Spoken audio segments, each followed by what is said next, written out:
This is the second module of CompTIA Security 601. In this module, we are going to discuss about different types of threat, their actions, and different types of attack vectors. So let's get started. Now, the first topic that we have to understand is what do you mean by a vulnerability? When you say a vulnerability, in a simple term, it means a loophole or a security flaw inside your technology. When such vulnerabilities are present inside your technology on which you are working, it can be compromised. Once it is compromised, the attacker or an internal agent can take advantage of that by leaking out some confidential information, by bypassing the security controls, or bringing down the entire network. So it is very important that we fix the vulnerability on priority. The second one is threat.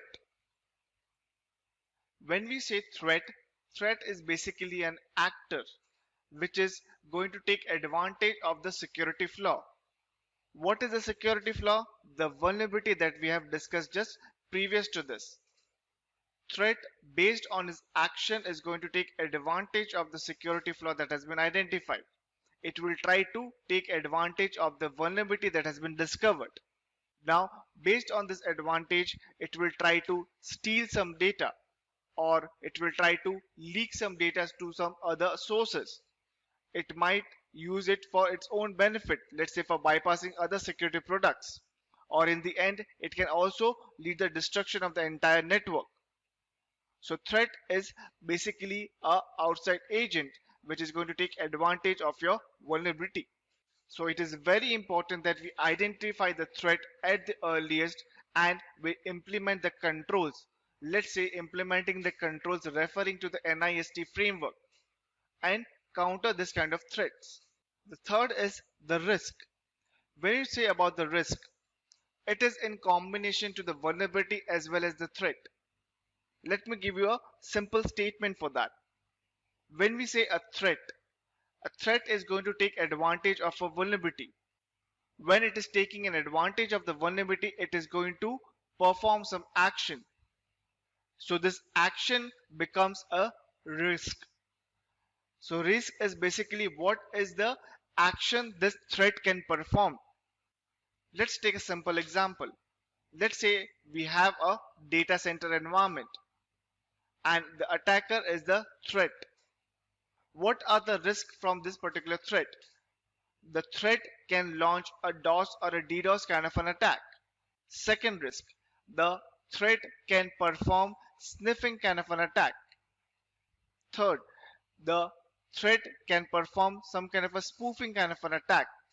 So all these three are the actions performed by the threat and they are categorized under the risk. So risk is the exploitation of a security vulnerability by the threat agents. What could be the attributes of a threat actors? The threat analysis is very much important as per NIST framework. We have to identify the threats at the earliest and implement the controls. But what are the attributes of a threat actor? We have to find out the location of the attacker, or you can say the threat, from where the risk can take up. Second, what is the intention? What is the motivation of this particular threat? Is it for destruction? Is it for stealing up information? Is it for stealing the information and selling it? What is the intention? Third, what is the capability? What are the chances that this threat will be positive in its action? What are the chances or the confidence ratio of this particular threat? All these attributes are very much important to understand. Let's discuss each of this in a little bit details. When you say location, what is the location of the threat? Is that threat outside the company network or is it inside? When you say outside, basically people who are outside your network premises. Let's say attacker who are in some other geolocation, who are not part of your private network. Those are all categorized under external threat. What do you mean by an internal threat? Let's say an employee of an organization who has got super privileged rights, let's say admin rights on a database server. The moment that person leaves the organization, that person becomes an external threat. But right now, when it is a part of the organization, he or she becomes an internal threat. His or her action needs to be monitored. The next one is intent and motivation. So let's understand what is in by intent. Intent refers to what is the mindset of the threat. If you're talking about an attacker, what is its mindset? What he wants to achieve by launching this attack? Second, what is the motivation? When you say motivation, what is the reason he's performing this action? Based on this two information, we can understand what could be the controls we have to deploy in our organization to protect the environment. The next one is the capability of the resources. Let's take few examples for that. When we say a threat has some capabilities, does that threat has the capability to introduce new techniques and instruments which are not globally recognized till date? Then that threat has a greater impact. The second one shows what is the capability. Is it the capability least one? Because is the attacker or the threat relying upon some globally recognized tools? The reason is the globally recognized tools are easier to find and controls for those are already present inside the organization. So over here the attacker or the threat success rate will be very less compared to the first step. Now, is the threat trying to exploit a zero-day vulnerability? What do you mean by a zero-day vulnerability? I'll give you a one-liner description for that. A zero-day vulnerability is basically for which a security patch has still not been released, and this vulnerability is known to everyone. So everyone is going to try to exploit this kind of a vulnerability. So this is the zero-day vulnerability. If a threat is trying to exploit this kind of a vulnerability, the success rate is higher compared to the second step. And the fourth one, is the threat using some kind of a sophisticated threats, or is the person using any kinds of a customized tools? Based on that, the attack's capability can be understood. Let's proceed. Hackers are also one of the threats. Who are hackers? Hacker can be a single person or a group of people who have unauthorized or unreproved access to a computer system. Basically, there are three major categories of hackers. Either it could be a white hat hacker, it could be a black hat hacker, or a grey hat. Let's understand them one by one. The first category is the white hat hacker. When you say a person is playing the role of a white hat hacker, it means the person's identity is known. You can track that person and the actions performed by that person. Basically, the companies recruit this kind of people to perform penetration testing inside their network or on the web application or on the database servers. They are given the role of identifying all the loopholes inside the network. The second category is a black hat hacker. When I say a person is playing the role of a black hat hacker, the identity of that person is not known. We cannot track his action. We cannot know from where this person is functioning. His whereabouts are not known. Who are black hat hackers? Black hat hackers are the people or a group of people who are very famous for their suspicious actions. Like, let's say they are launching a DOS or DDoS attacks. They are creating viruses that can bring down the entire network. They are stealing all your information and sending it on the darknet. Those people or a group of people are known as black hat hackers. Now we have already done with white hat, we have already done with black hat. Now who are grey hat hackers? Let's say a person is given the responsibility of finding out loopholes in your network. The identity of that person is known. But yes, we are not providing that person with all the details about the target. Let's say we are not providing that person with all the details about the network, the target, the URLs, the IP addresses. All the technical details are not shared with that person. We have given him a role to find out the loopholes sitting on the internet. That person is vested with the responsibility of finding out all the loopholes inside the network right from sitting from the internet. So those category of people are known as grey hat. Partial information is known about them, partial information is shared with them. Now, under the category of hackers, we can define script kiddies. Now, who are script kiddies? Script kiddies basically are people who have just recently learned something about hacking. Let's take your example itself. Let's say you have learned something, let's say how to bypass a firewall to bring down a network. Let's say you know how to launch a DOS attack using one of a well-known tool. So the moment you learn something new, you are always interested to target someone. So this category of people are known as script kiddies. You do not have complete knowledge about hacking, but yes, as per your interest, you try to perform some action that could be suspicious. So these are known as script kiddies. Now, the second category are the hacktivists. When you say hacktivist, they are the actual users who are going to perform some suspicious action. Yes, they are different from script kiddies because they have complete knowledge about hacking. They are SMEs on each of the domains.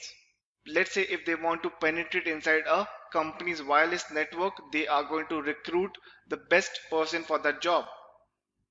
That person will have complete knowledge about the target. What kind of actions are performed by hacktivists? They are more famous on stealing information.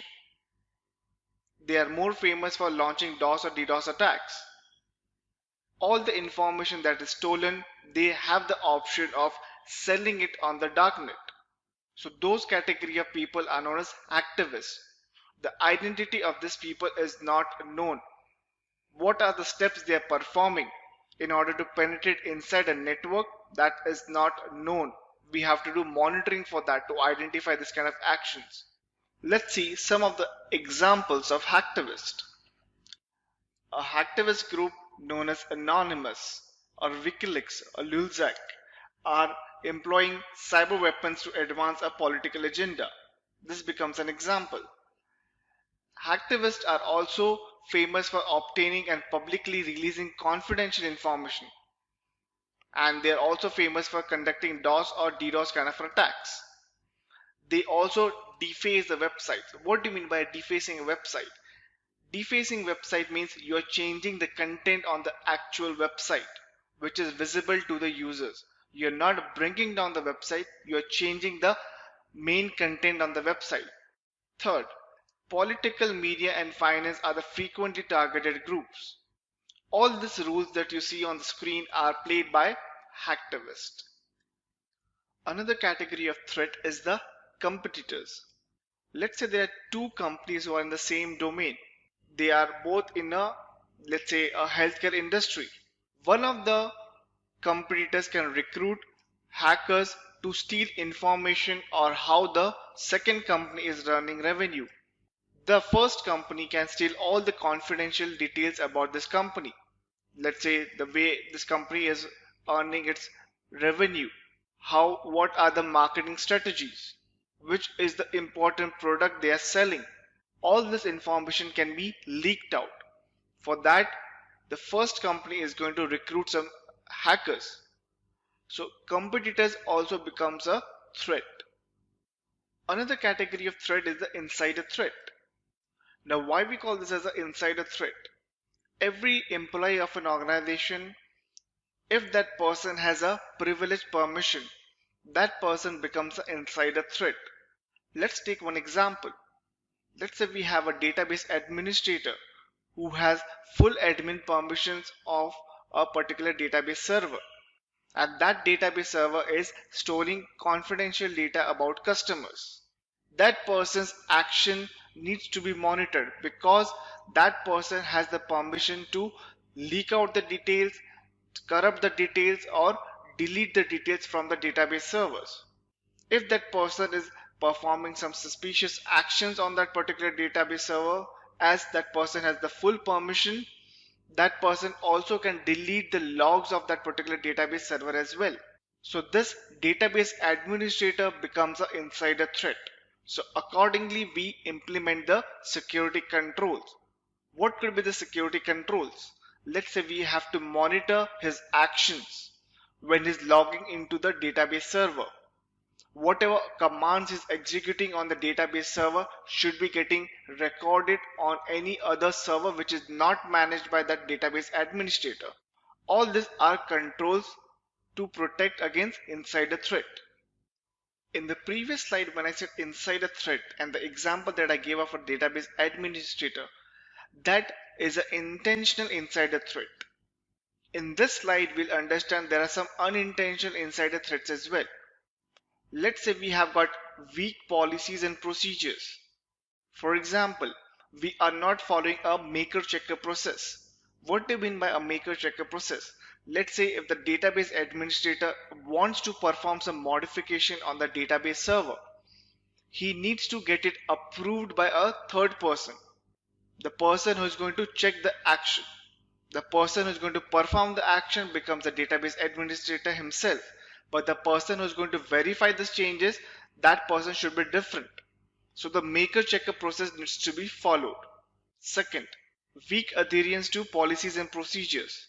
Let's say the first procedure says that once a company employee leaves, his password should be reset, or at least his user ID should be disabled. We have defined the policy and procedures for that, but we are not following that. That also becomes an unintentional insider threat. Third, lack of training. If you have recruited a fresher inside the organization and if you give him the full permissions on a database server, that person might make a human error that might bring down the entire database server. So that person becomes an unintentional insider threat. So what do you mean by attack vector? Basically the areas which are used or the path taken by the attackers to compromise your secure systems. Let's take the first example. When you say direct access. When you say direct access, the person has direct access or say a physical access to your target machine. A suspicious person carrying a USB drive has access to your laptop directly. That person can inject that USB drive in the USB port of your laptop and that suspicious code will compromise your entire laptop. So that becomes a direct access. The second one, removable media. The USB drive also is an example to this, but let's take a separate example. Let's say that person is able to remove the hard drive of your laptop. That hard drive has all the details. So that also becomes an attack vector. The third one, emails. Everyone must be receiving spam mails or phishing mails from XYZ sources. That is one of the paths the attackers choose for compromising the target machine or targeting individuals. They send suspicious mails to the target individuals and they force them to click on suspicious link that might compromise the entire system. So email is also one form of attack vectors. The next attack vector is remote or wireless, which is a very easy for a hacker to enter inside a company network. Remote and wireless attacks are very common. If a person is able to crack the password of a access point, what do you mean by an access point? It's a wireless router.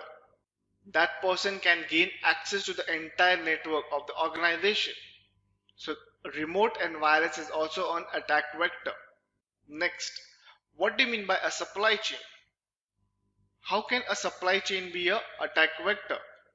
Let's say you are engaged with a third party for maintenance of the hardware of your servers. You have recently placed an order for replacement of the hardware of one of the server. The attacker might replace the hardware when it is in transit. The hardware that was replaced, the new hardware that is injected by the attacker right now, might have a keylogger inbuilt inside it. Now the moment you receive that hardware, you trust the vendor, saying that this vendor is trustful, we are in engagement with that person or the company, and we are going to start using this hardware. The moment you plug in this hardware into your network, that the hardware will start functioning properly, but on the back end there will be a keylogger that will be recording all your keystrokes. So supply chain also becomes a attack vector. The next is web and social media platforms. In today's world, we see most of the people using social media platforms. The moment they get a link, they want to view some kind of a video, they want to view some kind of an image, they blindly click on those links. As a result of that, there might be some suspicious files getting downloaded on the backend on your systems. That suspicious file might compromise your entire laptop, and eventually that laptop, if it's connected to the network, the entire network might get compromised. So web and social media platforms are a very common attack vector. The next is cloud computing. Cloud computing is a very important platform because most of the companies are migrating over to cloud platform because cloud provides them with a very good uptime of the servers, of all the services. They opt from the cloud. Now how could cloud computing become a attack vector? When you opt for a service on cloud computing, if there are chances that you are sharing the resources with other clients which you don't know, in those cases the data might be getting leaked out. The attackers target these areas when there is resource sharing between two devices or between two clients. Attackers attack those kind of areas. So cloud computing also becomes an attack vector.